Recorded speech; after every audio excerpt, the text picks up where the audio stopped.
আচ্ছা, একটা দৃশ্য চিন্তা করা যাক। কয়েকজন দারুণ মেধাবী মানুষ, একটা দুর্দান্ত আইডিয়া, আর তারা দিন-রাত এক করে খেটে যাচ্ছে, মাসের পর মাস। শেষে একটা অসাধারণ প্রোডাক্টও বানালো। এর পরের গল্পটা তো সাফল্য হওয়ার কথা, তাই না? কিন্তু বেশিরভাগ ক্ষেত্রেই গল্পটা হয় ঠিক তার উল্টো, মানে ব্যর্থতা। দ্য লিন স্টার্টআপ বইয়ের লেখক এরিক রিস তার নিজের প্রথম কোম্পানির গল্পটা ঠিক এভাবেই বলেন। তাদের আইডিয়া ভালো ছিল, টিম ছিল অসাধারণ, কিন্তু শেষ পর্যন্ত কোম্পানিটা চলেনি। আর এটাই কিন্তু মিলিয়ন ডলারের প্রশ্ন। কেন কেন এত স্টার্টআপ ব্যর্থ হয়? তারা তো চেষ্টা করে, সবকিছু ঠিকঠাক করারই চেষ্টা করে, লম্বা বিজনেস প্ল্যান লেখে, ইনভেস্টরদের থেকে টাকা তোলে, সেরা ইঞ্জিনিয়ারদের চাকরি দেয়। মানে প্রতিভা বা পরিশ্রমের অভাব তো না? একদমই না। আসল সমস্যাটা আরও গভীরে। তারা এমন একটা কিছু বানিয়ে ফেলে যা আসলে কারো দরকারই ছিল না। ও, আর একটা নতুন কোম্পানির জন্য এর চেয়ে বড় অপচয় আর কিছুই হতে পারে না। তার মানে সমস্যাটা প্রোডাক্ট কিভাবে বানানো হচ্ছে সেটা নিয়ে না, বরং কোন প্রোডাক্ট বানানো হচ্ছে সেটা নিয়ে। সেটাই। আগেকার দিনের নিয়ম ছিল তো, একটা আইডিয়া মাথায় এলে সেটা নিয়ে ১০০ পাতার একটা বিজনেস প্ল্যান লেখো, ঠিক। তারপর কয়েক বছর ধরে গোপনে সেটা বানাও। আর তারপর একটা বিশাল লঞ্চ ইভেন্টের মাধ্যমে দুনিয়ার সামনে নিয়ে আসো। কিন্তু এই পদ্ধতিতে ঝুঁকিটা অনেক বেশি। যদি মানুষ ওটা না চায়? সব শেষ, আপনার সব পরিশ্রম, সব টাকা, সব সময়, সব জলে। এখানেই কি দ্য লিন স্টার্টআপ পদ্ধতিটা আসছে? ঠিক এখানেই। এরিক রিসের এই পদ্ধতিটা একটা বিপ্লবের মতো। এটা কোনো জাদু বা ভাগ্যের খেলা নয়। এটা চরম অনিশ্চয়তার মধ্যে একটা ব্যবসা দাঁড় করানোর জন্য একটা বৈজ্ঞানিক পদ্ধতি। এর মূল কথাই হল যত দ্রুত সম্ভব শেখা। আর শেখার জন্য আপনাকে গ্রাহকের কাছে যেতে হবে, আপনার অনুমানগুলোকে বাস্তবতার সঙ্গে মেলাতে হবে। এটা অনেকটা অন্ধকারের ঢিল ছোড়ার বদলে একটা টর্চ লাইট জ্বালিয়ে পথ দেখে এগোনোর মতো। দারুণ উপমা, একদম তাই। তো এই বৈজ্ঞানিক পদ্ধতিটা ঠিক কিভাবে কাজ করে? এর মূল ভিত্তিটা কি? এর একেবারে কেন্দ্রে আছে একটা চক্র। খুব সহজ, কিন্তু অবিশ্বাস্য রকমের শক্তিশালী একটা ধারণা। একে বলা হয় build, measure, learn, feedback loop. Build, measure, learn. হ্যাঁ, মানে কিছু একটা বানাও, সেটার ফলাফল পরিমাপ করো এবং সেই পরিমাপ থেকে শেখো।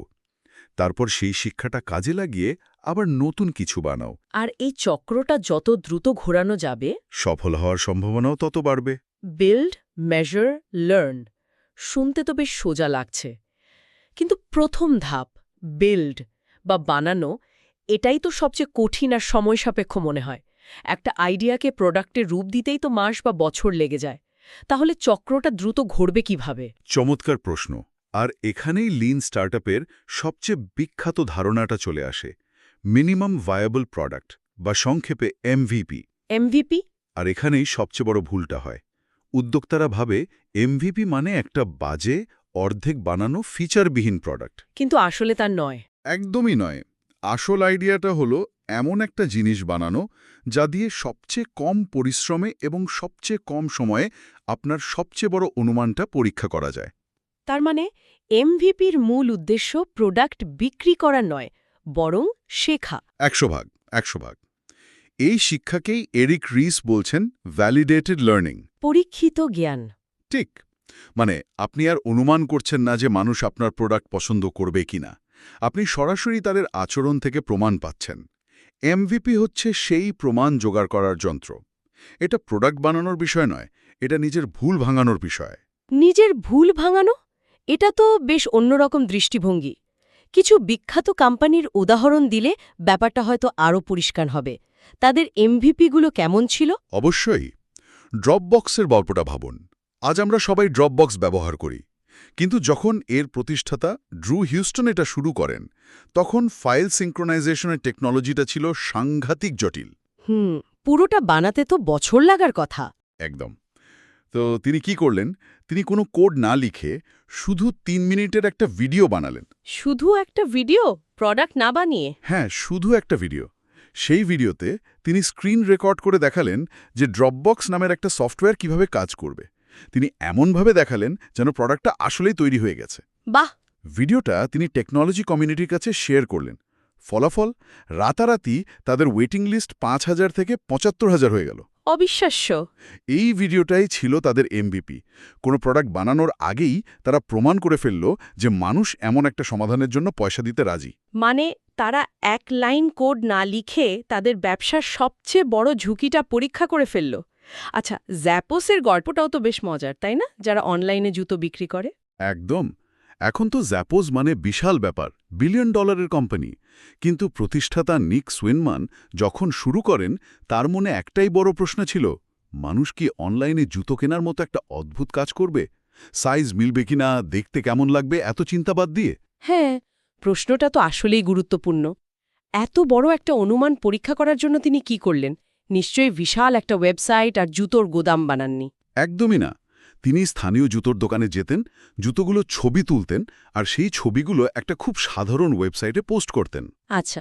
যখনই কোনো অর্ডার আসত, তিনি আবার সেই দোকানে ছুটে যেতেন, নিজের টাকায় জুতোটা কিনতেন এবং সেটা কাস্টমারকে পাঠিয়ে দিতেন। তার মানে পুরো ব্যবসাটা তিনি নিজে নিজে চালাতেন, কোনো ইনভেন্টরি ছাড়াই। এটা তো প্রায় একটা নাটকের মতো শোনাচ্ছে। ঠিক তাই। কিন্তু এই নাটকের মাধ্যমে তিনি তার সবচেয়ে বড় প্রশ্নের উত্তর পেয়ে গিয়েছিলেন। হ্যাঁ, মানুষ অনলাইনে জুতো কিনতে ইচ্ছুক। এই জ্ঞানটা পাওয়ার পর তিনি নিশ্চিন্তে বিনিয়োগ জোগাড় করতে পেরেছিলেন। তার এমভিপি ছিল ওই সাধারণ ওয়েবসাইট আর দোকানে গিয়ে ছবি তোলার প্রক্রিয়াটা। একদম। শেখাটাই ছিল মূল লক্ষ্য। এমনকি গ্রুপ ওয়ানও শুরু হয়েছিল একটা সাধারণ ওয়ার্ডপ্রেস ব্লগ দিয়ে। প্রথম ডিলটা ছিল তাদের অফিসের নিচের পিৎজার দোকানের। আর কুপনগুলো? কেউ কুপন কিনলে তারা হাতে হাতে পিডিএফ বানিয়ে ইমেল করত, কোনো অটোমেশন ছিল না। এই উদাহরণগুলো থেকে একটা বিষয় পরিষ্কার, শুরুতে নিখুঁত হওয়ার দরকার নেই। মূল লক্ষ্য হল যত তাড়াতাড়ি সম্ভব শেখা শুরু করা। বেশ, তাহলে এমভিপি বানানো হলো, আমরা বিল্ড ধাপটা পার করলাম, এরপর আসে মেজার বা পরিমাপ। কিন্তু এখানে আমার একটা প্রশ্ন আছে। একটা নতুন কোম্পানির তো লাভ বা বিক্রির মতো প্রচলিত মাপকাঠি থাকে না, তাহলে তারা ঠিক কি পরিমাপ করবে? খুব জরুরি একটা প্রশ্ন, আর এর উত্তর হল ইনোভেশন অ্যাকাউন্টিং। এটা চিরাচরিত অ্যাকাউন্টিং থেকে একদম আলাদা। এখানে আমরা লাভ ক্ষতির হিসাব করি না, আমরা শেখার হিসাব করি। শেখার হিসাব? হ্যাঁ, আর এখানেই দুটো ধারণা খুব গুরুত্বপূর্ণ, ভ্যানিটি মেট্রিক্স আর অ্যাকশনেবল মেট্রিক্স। ভ্যানিটি মেট্রিক্স নামের মধ্যেই তো একটা ব্যাপার আছে। ভ্যানিটি মানে তো অহংকার বা লোক দেখানো। ঠিক ধরেছেন। ভ্যানিটি মেট্রিক্স হলো সেই সব সংখ্যা যা আমাদের দেখতে ভালো লাগে, মনে একটা শান্তি দেয়, কিন্তু আসলে ব্যবসার কোনো কাজে আসে না। যেমন আপনার ওয়েবসাইটে মোট কতজন রেজিস্টার করলো, বা আপনার অ্যাপ মোট কতবার ডাউনলোড হলো। এই সংখ্যাগুলো হয়তো বেড়েই চলেছে। কিন্তু এটা কি আসলেই বলছে যে ব্যবসা এগোচ্ছে? অনেকটা সোশ্যাল মিডিয়া অনেক ফলোয়ার থাকার মতো, যারা আপনার পোস্টে কখনো লাইক বা কমেন্ট করে না। একদম পারফেক্ট তুলনা। এরিক রিস তার নিজের কোম্পানি IMVU এর উদাহরণ দেন। তাদের মোট ব্যবহারিকের গ্রাফটা রকেটের গতিতে ওপরের দিকে উঠছিল। যে কোনো ইনভেস্টর দেখলে খুশি হয়ে যেত। কিন্তু যখন তারা গভীরে গিয়ে দেখল, তারা আবিষ্কার করল যে নতুন গ্রাহকদের মধ্যে টাকা দিয়ে প্রিমিয়াম ফিচার ব্যবহার করার হারটা একদমই বাড়ছে না। তার মানে বাইরে থেকে দেখতে মনে হচ্ছিল সব ঠিক আছে, কিন্তু ভেতরে ভেতরে ব্যবসাটা ডুবছিল। এটাই ভ্যানিটি মেট্রিক্সের বিপদ। তাহলে এর থেকে বাঁচার উপায় কি? অ্যাকশনেবল মেট্রিক্সগুলো কেমন হয়? অ্যাকশনেবল মেট্রিক্স আপনাকে কারণ এবং ফলাফলের মধ্যে একটা স্পষ্ট সম্পর্ক দেখায়। এগুলো থেকে আপনি শিখতে পারেন এবং সিদ্ধান্ত নিতে পারেন। এর জন্য একটা খুব শক্তিশালী টুল হল কোহোর্ট অ্যানালিসিস। Cohort analysis? এখানে আপনি সব গ্রাহককে একসাথে না দেখে তাদের ছোট ছোট দলে ভাগ করে পর্যবেক্ষণ করেন। যেমন জানুয়ারিতে যারা সাইন আপ করেছে তারা একটা দল বা কোহোর্ট, ফেব্রুয়ারিতে যারা করেছে তারা আরেকটা দল। আচ্ছা, এর ফলে কি সুবিধা হয়? IMView যখন এই কোহোর্ট অ্যানালিসিস ব্যবহার করল, তারা একটা ভয়ঙ্কর জিনিস দেখতে পেল। তারা দেখল যে প্রোডাক্টে এত নতুন ফিচার যোগ করার পরেও প্রতিটা নতুন কোহোর্টের মধ্যে টাকা দেওয়ার হার সেই 1%ই আটকে আছে। 1%? হ্যাঁ, এই তথ্যটা তাদের চোখ খুলে দিয়েছিল। তারা বুঝতে পেরেছিল যে তাদের প্রোডাক্ট ডেভেলপমেন্টের কৌশলটা কাজ করছে না। মোট ব্যবহারকারীর গ্রাফটা তাদের এই সত্যিটা বলছিল না। দারুণ! আরেকটা পদ্ধতির কথা প্রায়ই শোনা যায়, এবি টেস্টিং বা স্প্লিট টেস্টিং। এটাও কি অ্যাকশনেবল মেট্রিক্সের অংশ? অবশ্যই।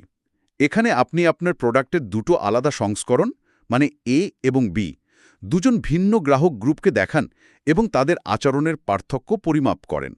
যেমন একটা অনলাইন শিক্ষা প্ল্যাটফর্ম গ্রোকিট পরীক্ষা করতে চেয়েছিল যে সাইন আপ করার প্রক্রিয়াটা সহজ করলে গ্রাহক বাড়বে কিনা।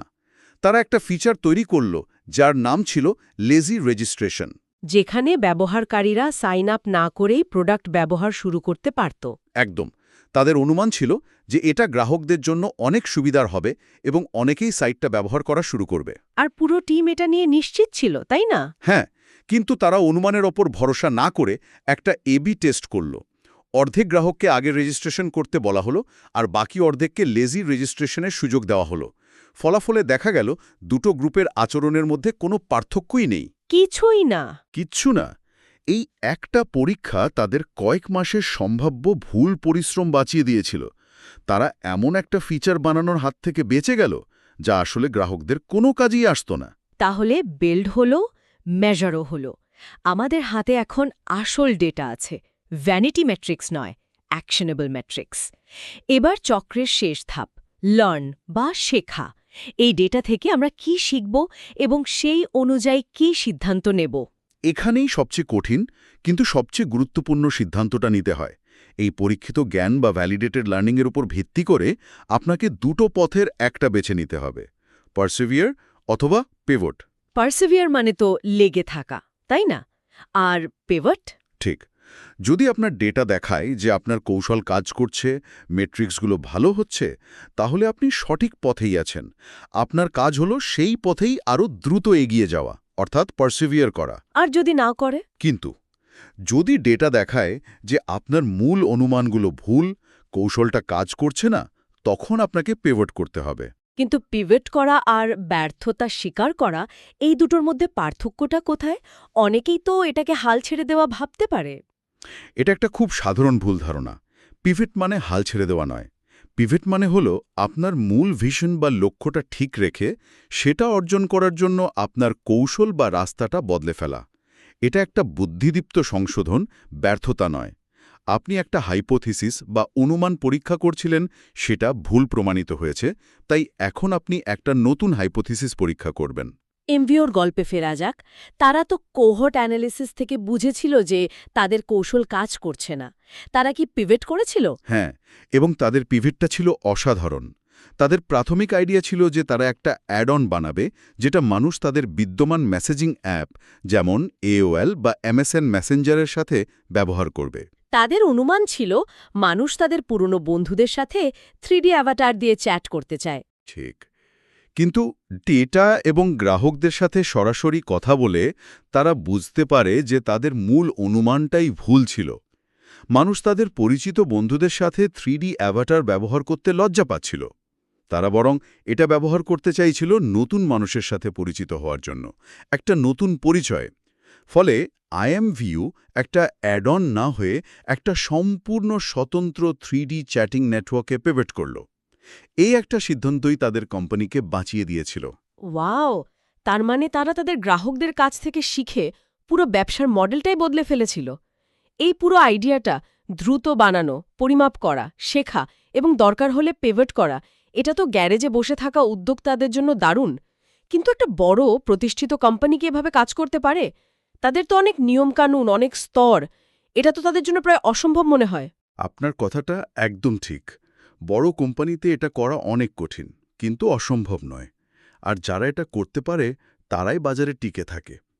এরিক রিজ এই ধারণাকে বলেন এন্টারপ্রেনিয়রশিপ, অর্থাৎ কোম্পানির ভেতরে উদ্যোক্তার মতো কাজ করা।